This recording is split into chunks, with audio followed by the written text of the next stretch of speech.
À la fête de son bureau, elle a dit à ses collègues, « Il ne pourra jamais m'offrir ce que je mérite. » J'ai répondu, « Tu as raison, et si tu subvenais à tes propres besoins à la place, et je suis parti. » Quand je suis parti pour la maison de mon frère, à 1h30 du matin, elle m'appelait en sanglotant et en me suppliant de revenir.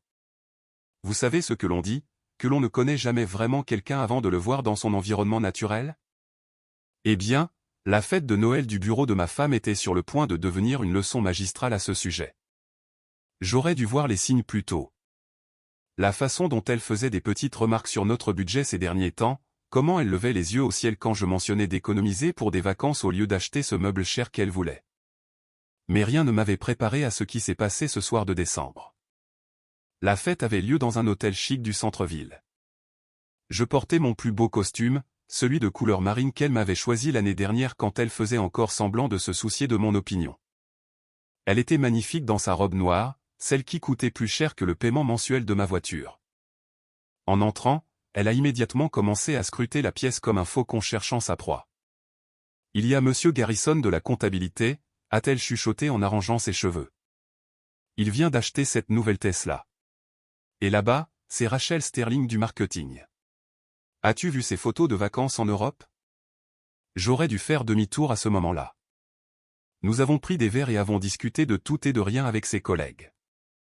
Tout semblait normal jusqu'à ce qu'elle entame une conversation avec 3 femmes de son département. J'étais debout à proximité, sirotant ma bière et écoutant d'une oreille distraite leur bavardage sur les rapports trimestriels et les ragots de bureau. C'est à ce moment-là que je l'ai entendu. « Honnêtement, les filles, je l'aime, mais soyons pratiques, » a dit ma femme en faisant un geste dans ma direction sans même me regarder. Il travaille à la maintenance au collège communautaire. Un type adorable, mais il ne pourra jamais m'offrir ce que je mérite. Je veux dire, regardez le mari de Jennifer. Il gagne un salaire à 6 chiffres dans la technologie.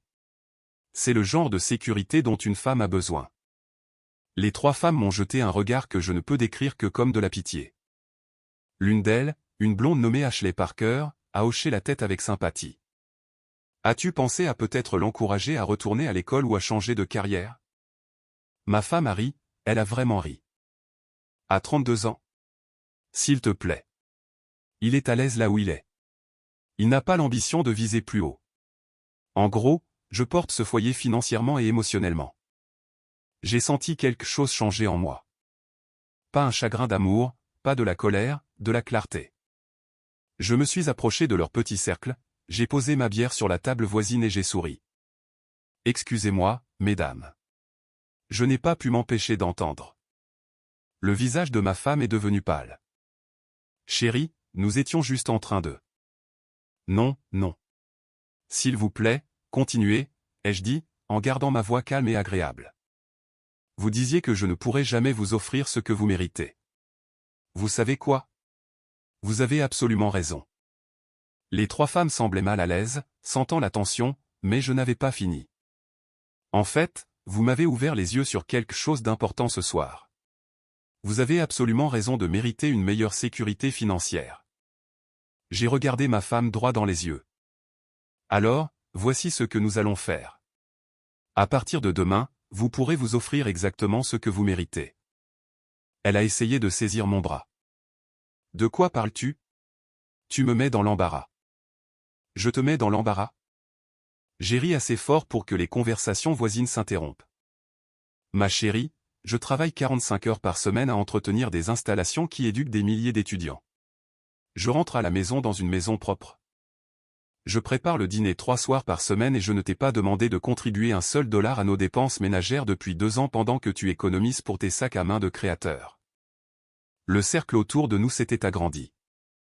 D'autres invités faisaient semblant de ne pas écouter tout en étant manifestement suspendus à chacun de mes mots. Mais tu as raison sur une chose, ai-je continué, ma voix toujours étrangement calme. Tu mérites quelqu'un qui peut te donner tout ce que tu veux. Quelqu'un d'assez ambitieux pour viser plus haut. Quelqu'un qui apprécie ce qu'il a avant de le perdre. J'ai sorti mon portefeuille, j'en ai tiré un billet de 20 et je l'ai tendu au barman. Cela devrait couvrir mes boissons. Mesdames, profitez de votre soirée. J'ai regardé ma femme une dernière fois. Son visage était passé du pâle au rouge, sa bouche s'ouvrant et se fermant comme si elle ne pouvait pas décider quoi dire. Et chérie, puisque tu te soucies tant de subvenir à tes propres besoins, tu peux trouver ton propre moyen de rentrer ce soir. Je suis sûr qu'un de tes collègues si brillants ne verrait pas d'inconvénient à t'aider. Je me suis dirigé vers la sortie, entendant des conversations chuchotées exploser derrière moi. Mon téléphone a commencé à vibrer avant même que j'atteigne ma voiture, mais je l'ai éteint. Le trajet de retour a été paisible. Pour la première fois depuis des mois, j'avais l'impression de pouvoir respirer correctement. Au moment où je me suis garé dans notre allée, j'avais déjà décidé de la suite. Elle voulait quelqu'un qui puisse lui offrir ce qu'elle méritait. Il était temps de la laisser découvrir exactement à quoi cela ressemblait. J'ai mieux dormi cette nuit-là que depuis des mois. Quand je me suis réveillé le samedi matin, elle n'était toujours pas rentrée. Une partie de moi se demandait si elle avait vraiment trouvé un de ses collègues brillants pour la réconforter, mais honnêtement, je ne m'en souciais plus. Vers 10 heures du matin, j'ai entendu sa clé dans la serrure. Elle est entrée doucement, s'attendant probablement à me trouver faisant les 100 pas, mort d'inquiétude. Au lieu de cela, elle m'a trouvé à la table de la cuisine, lisant le journal avec mon café, complètement détendu. Nous devons parler, a-t-elle dit, portant toujours cette robe noire de la veille. Son maquillage était maculé et ses cheveux semblaient indiquer qu'elle avait dormi dans la voiture de quelqu'un. Bonjour à toi aussi, ai-je répondu sans lever les yeux de la section des sports. Le café est frais si tu en veux. Elle a claqué son sac à main sur le comptoir. N'agis pas comme si rien ne s'était passé.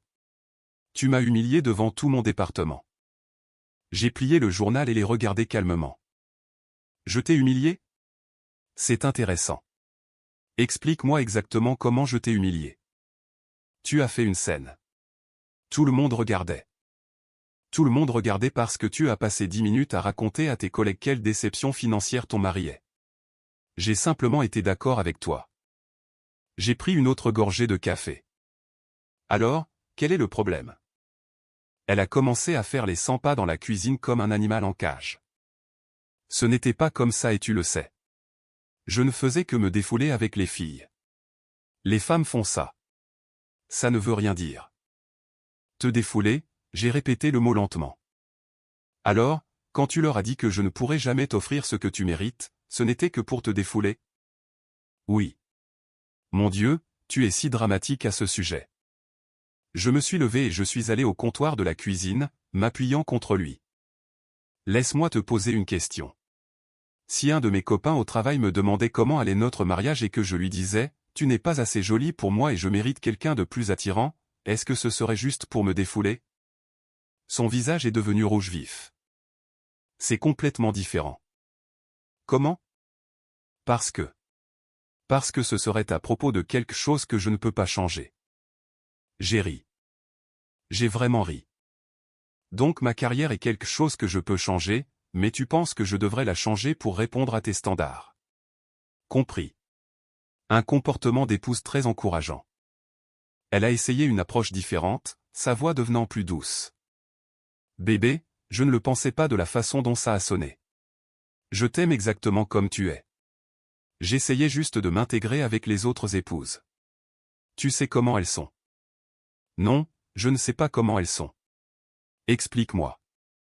Elle a cherché ses mots. Elle parle des emplois et des revenus de leur mari. Je me sentais exclu.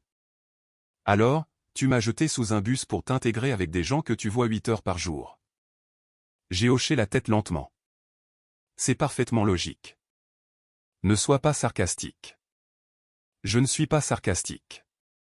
Je suis précis. Je suis retourné à la table et je me suis assis. Voici ce qui va se passer. Tu vas monter, prendre une douche, et réfléchir si tu veux vraiment être marié à quelqu'un dont tu as honte. Je n'ai pas honte de toi. Tes actions d'hier soir disent le contraire. J'ai repris mon journal.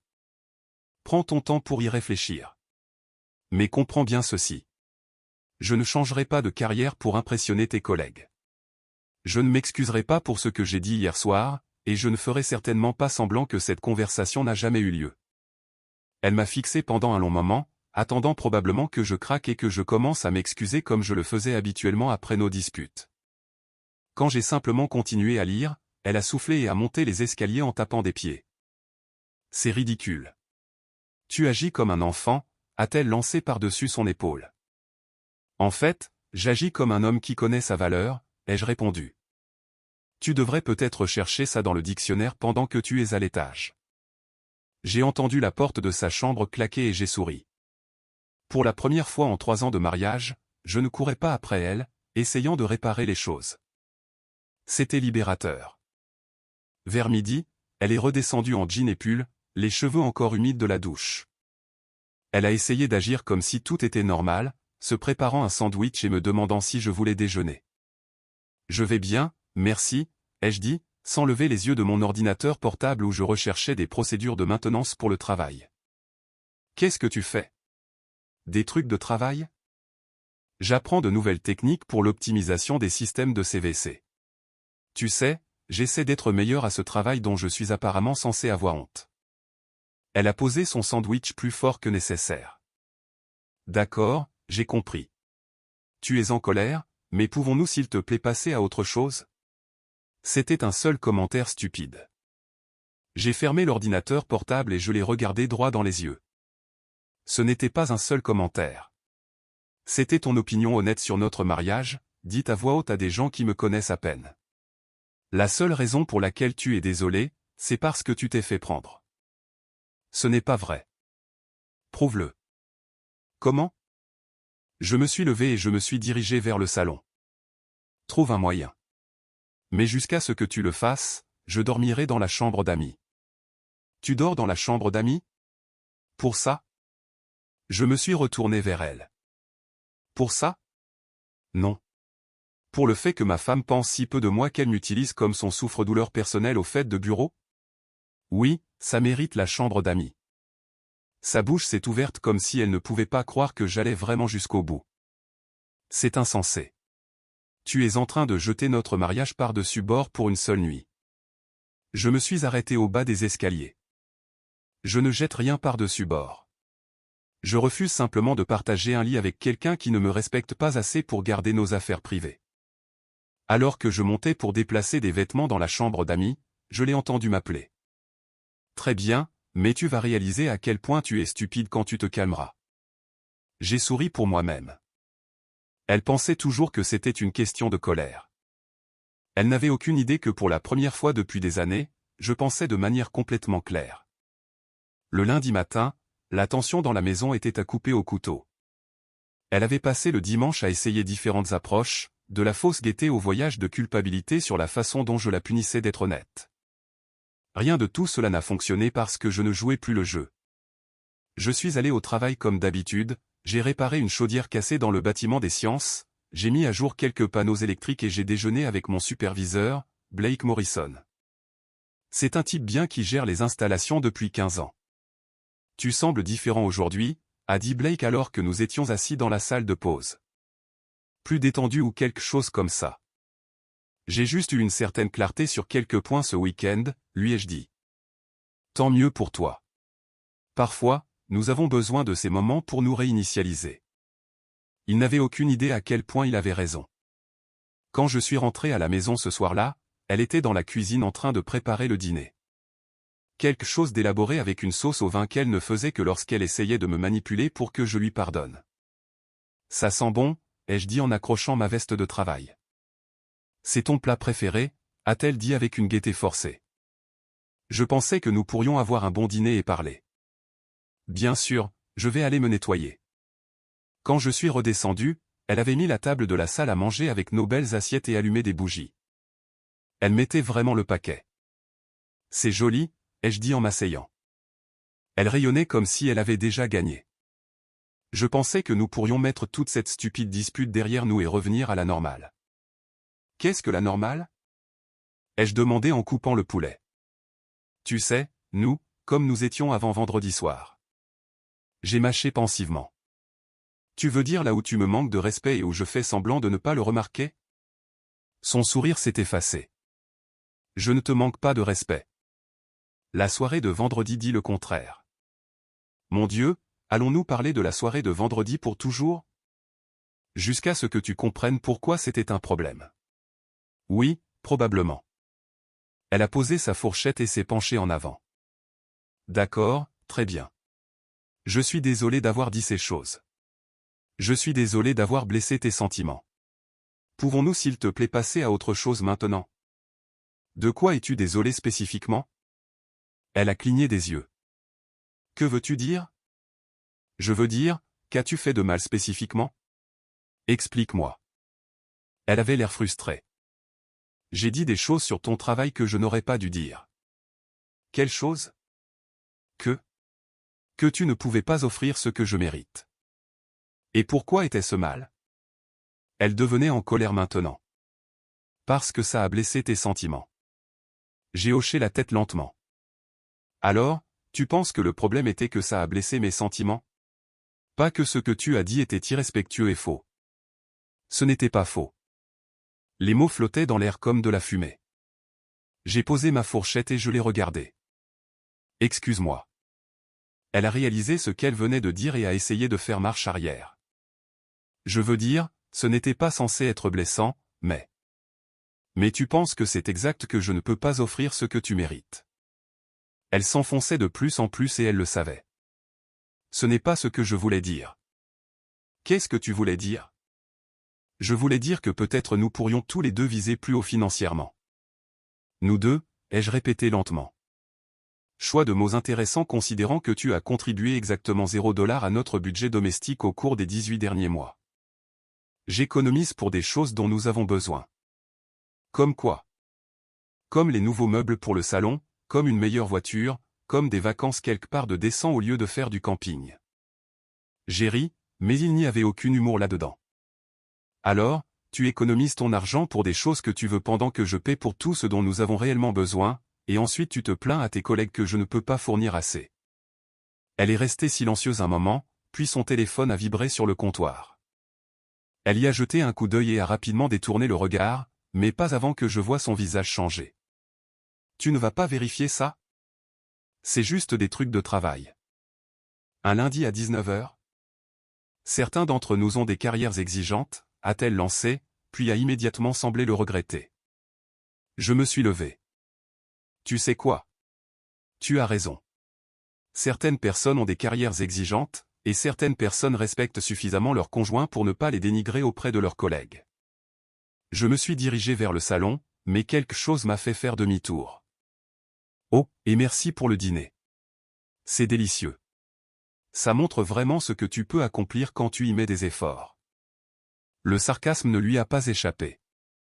Plus tard cette nuit-là, j'étais dans la chambre d'Amy en train de lire quand je l'ai entendue au téléphone. Elle essayait de parler à voix basse, mais notre maison n'est pas si grande. Je sais. Il est complètement déraisonnable. Non, il a déménagé dans la chambre d'Amy. Je ne sais pas quel est son problème. J'ai fermé mon livre et j'ai écouté plus attentivement. Il a fait cette énorme scène à la fête, et maintenant il agit comme si j'étais la méchante. Rachel, il m'a littéralement embarrassé devant tout le monde. Que veux-tu dire? Que ai-je dit?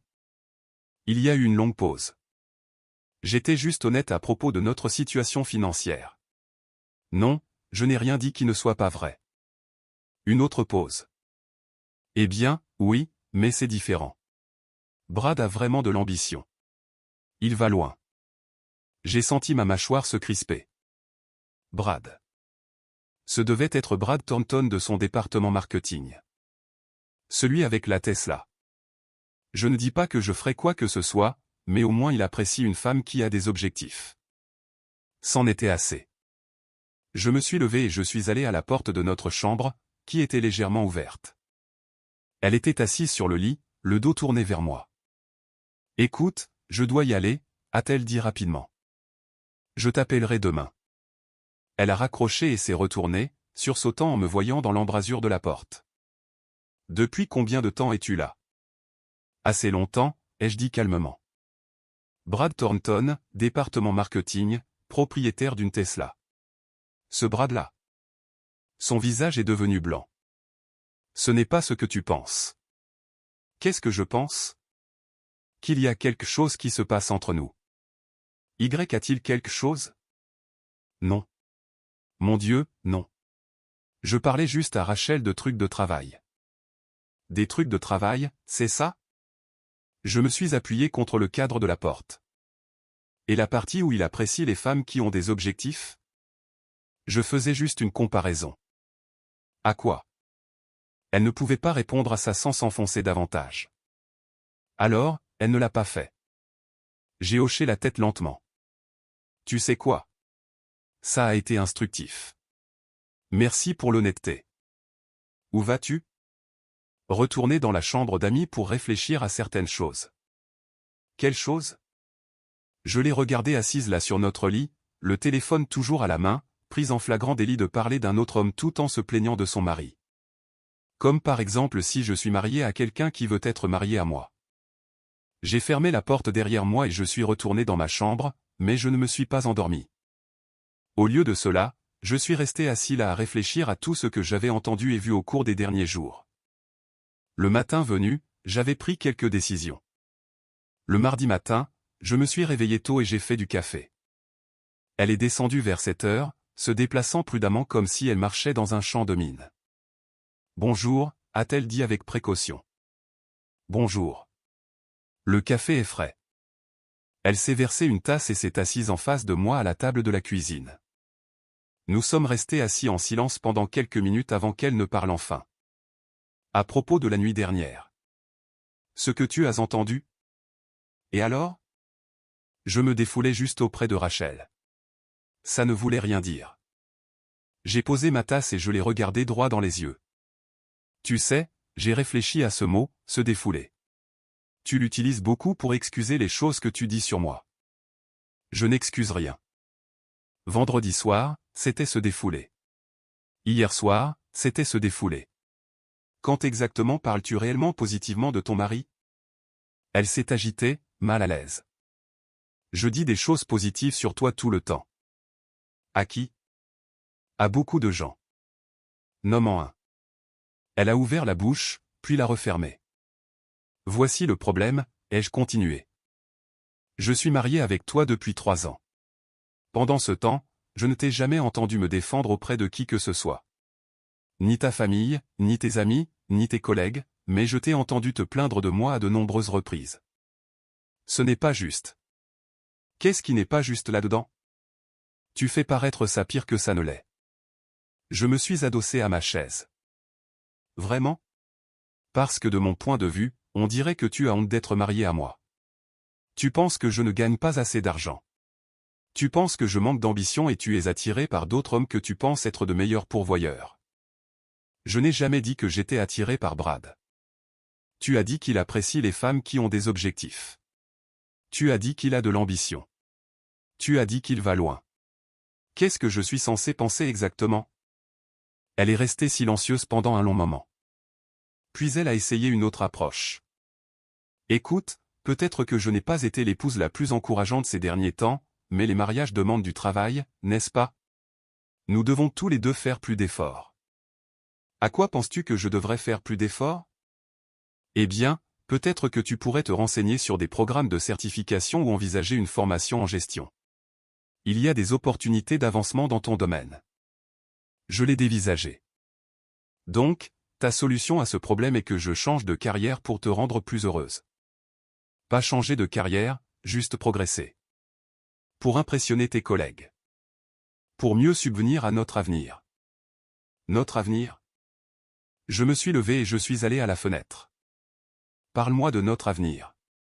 À quoi ressemble-t-il? Que veux-tu dire?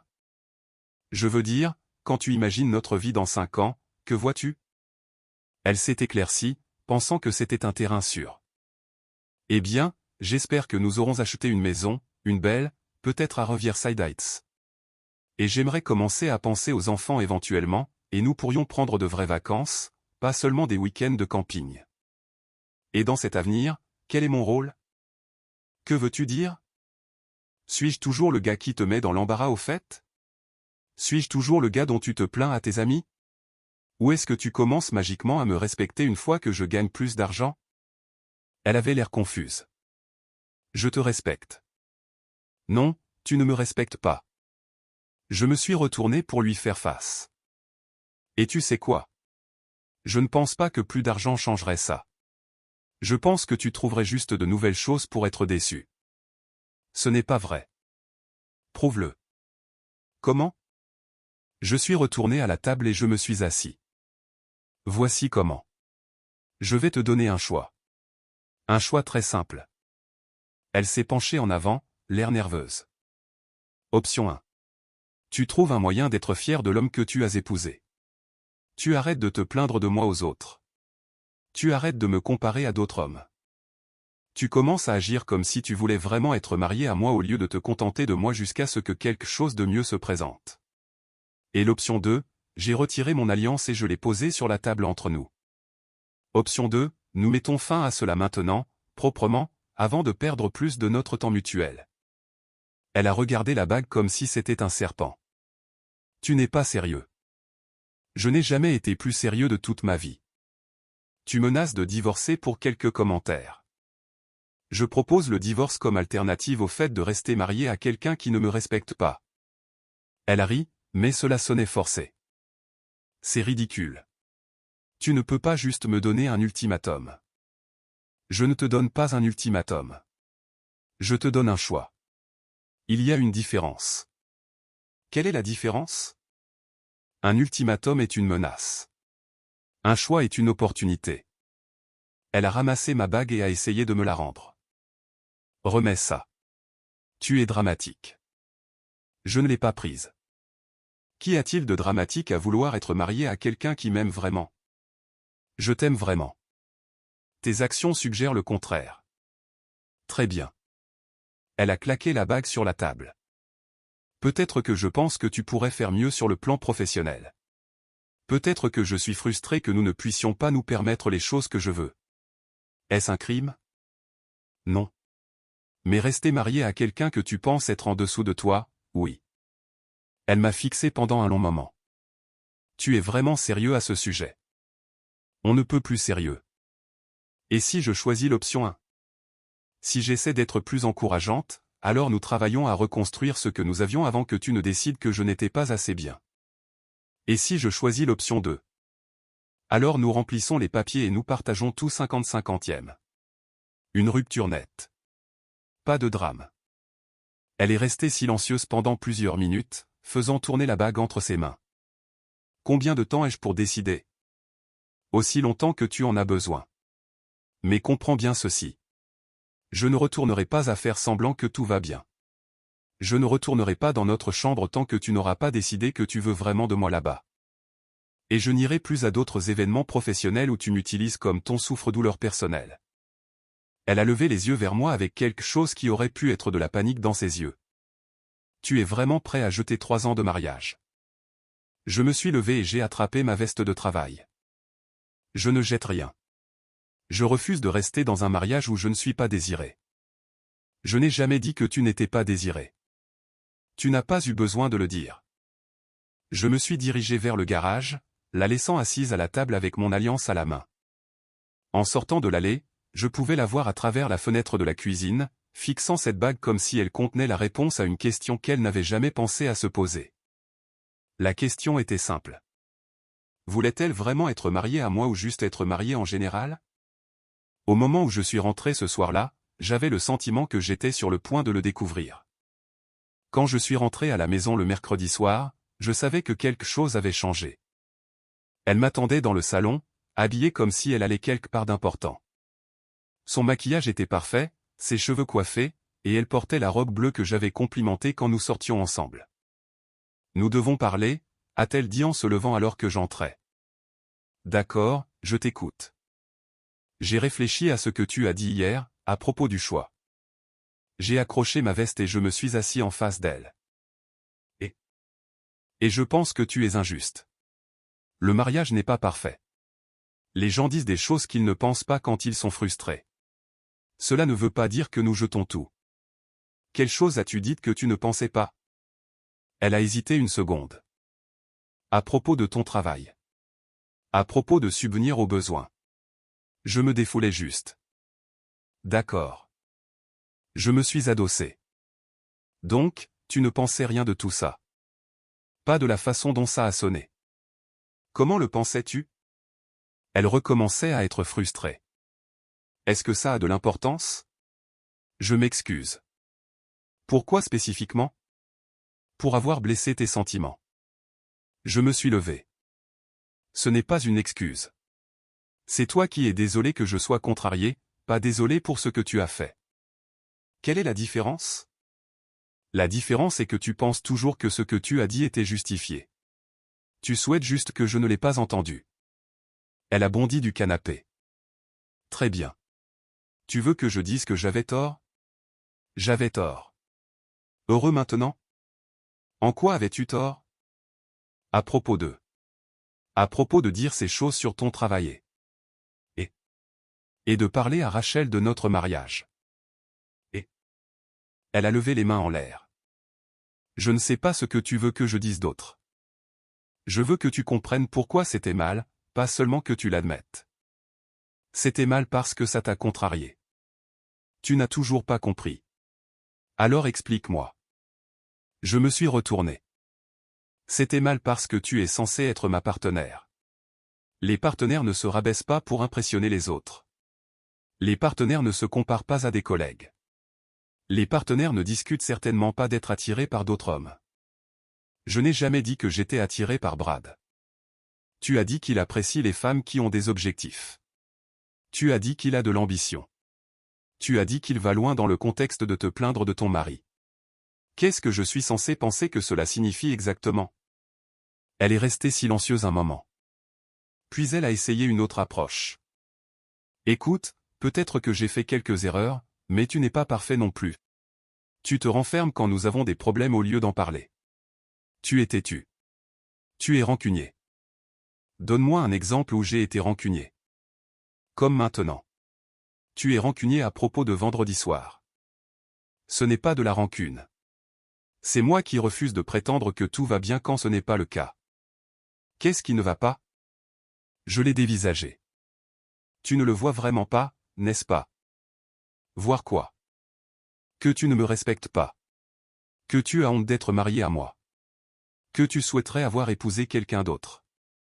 Ce n'est pas vrai. Alors pourquoi continues-tu à me comparer à d'autres hommes? Je ne le fais pas. Brad Thornton. C'était une conversation avec Rachel sur le fait qu'il apprécie les femmes qui ont des objectifs alors que ton mari apparemment non. Elle devenait désespérée maintenant. Tu déformes tout ce que j'ai dit. Vraiment? Parce que ça semblait assez clair pour moi. Elle s'est approchée de moi, essayant de me prendre les mains. Bébé, s'il te plaît. Nous pouvons surmonter ça. Je serai plus prudente dans ce que je dis. Je serai plus encourageante. Je ne me suis pas retiré, mais je n'ai pas non plus répondu à son contact. Pourquoi? Pourquoi quoi? Pourquoi veux-tu surmonter ça? Qu'est-ce que tu retires de ce mariage que tu ne peux pas obtenir ailleurs? La question l'a clairement prise au dépourvu. Je t'aime. Vraiment? Ou aimes-tu l'idée d'être marié?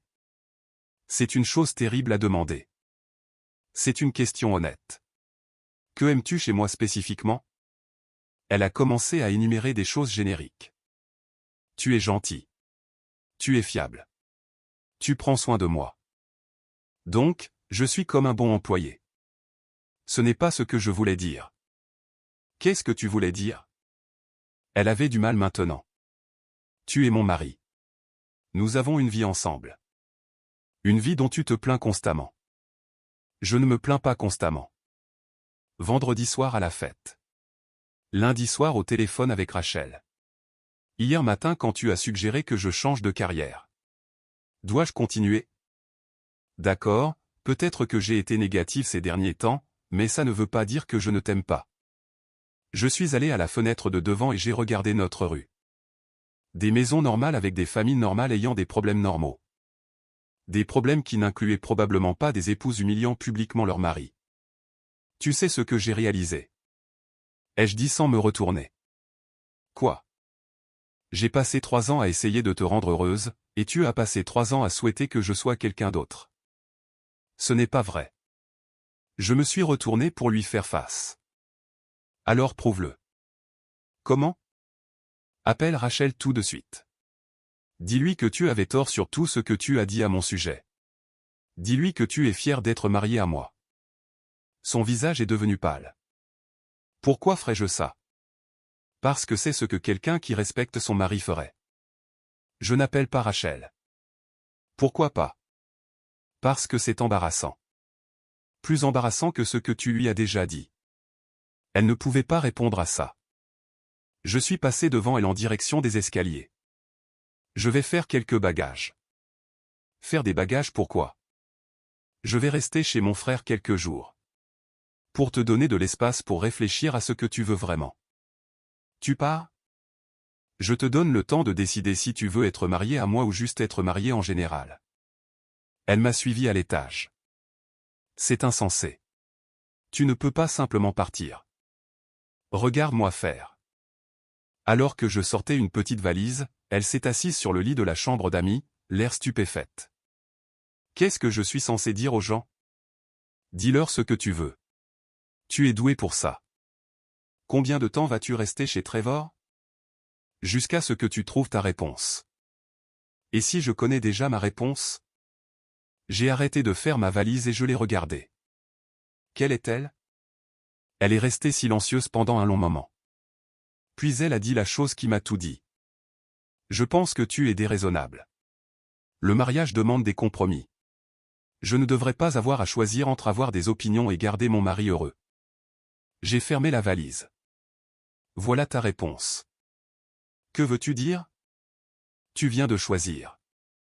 J'ai pris mes articles de toilette dans la salle de bain et je suis descendu. Elle m'a suivi, devenant de plus en plus frénétique. Tu ne peux pas simplement partir pour ça. Nous avons une hypothèque. Nous avons des responsabilités. Nous avons un bail, ai-je corrigé. Et tu peux gérer les responsabilités. C'est toi qui as des objectifs et de l'ambition, tu te souviens? J'ai ouvert la porte d'entrée et je me suis retourné vers elle une dernière fois. Mon numéro n'a pas changé. Quand tu décideras ce que tu veux vraiment, appelle-moi. Et si je n'appelle pas? Alors je suppose que nous saurons où nous en sommes. Je suis sorti vers mon camion, j'ai mis ma valise à l'arrière et je suis parti sans regarder en arrière. Il était 20h47 un mercredi. Je n'avais aucune idée que dans moins de 5 heures, tout changerait à nouveau. Mon frère Trevor habitait à 20 minutes de l'autre côté de la ville. Quand je suis arrivé à sa porte avec une valise, il m'a regardé et s'est écarté. Soirée difficile? 3 années difficiles, ai-je dit en posant mon sac dans son salon. Tu veux en parler? Pas encore. Il a pris 2 bières dans le réfrigérateur et nous nous sommes assis sur son canapé à regarder la télévision de fin de soirée. Trevor est divorcé, il a traversé sa propre pagaille il y a 2 ans, donc il savait quand parler et quand simplement être présent. Vers minuit, je lui ai finalement tout raconté. La fête, l'appel téléphonique, l'ultimatum, tout. Alors, tu es vraiment parti, a-t-il dit quand j'ai fini. Ouais. Comment te sens-tu? Honnêtement, soulagé. Bien. C'est bien. Nous avons parlé pendant une autre heure avant que je me dirige vers sa chambre d'amis. J'étais épuisé mais je ne pouvais pas dormir. Alors, je suis resté allongé là, fixant le plafond, pensant à tout ce qui avait mené à ce moment. À 1h30 du matin, mon téléphone a sonné. Elle sanglotait si fort que je pouvais à peine la comprendre. S'il te plaît, rentre à la maison, a-t-elle étouffé entre les larmes. S'il te plaît, je ne peux pas faire ça. J'avais tort sur tout. Qu'est-ce qui a changé? Ai-je demandé, gardant ma voix stable. J'ai appelé Rachel après ton départ. Je lui ai dit ce que tu avais dit à propos de l'appeler. Et elle a dit que j'étais folle de me plaindre de toi. Elle a dit que Brad Thornton est en train de divorcer parce qu'il a trompé sa femme avec quelqu'un de la comptabilité. Elle a dit que je jetais un homme bien pour un fantasme. Je me suis assis dans le lit.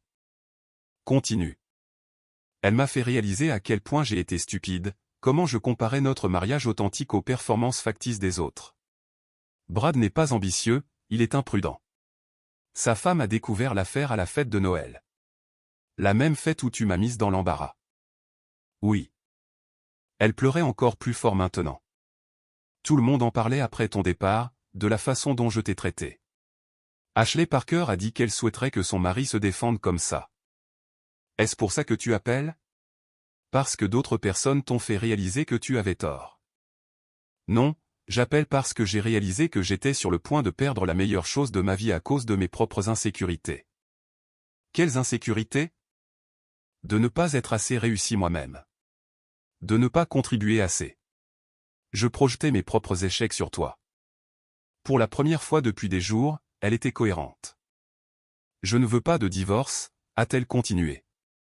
Je veux être mariée à toi, non pas parce que tu es sûr ou fiable, mais parce que tu es le seul homme que je connaisse qui a assez de respect pour lui-même pour s'en aller quand quelqu'un le traite mal, même quand ce quelqu'un est sa femme.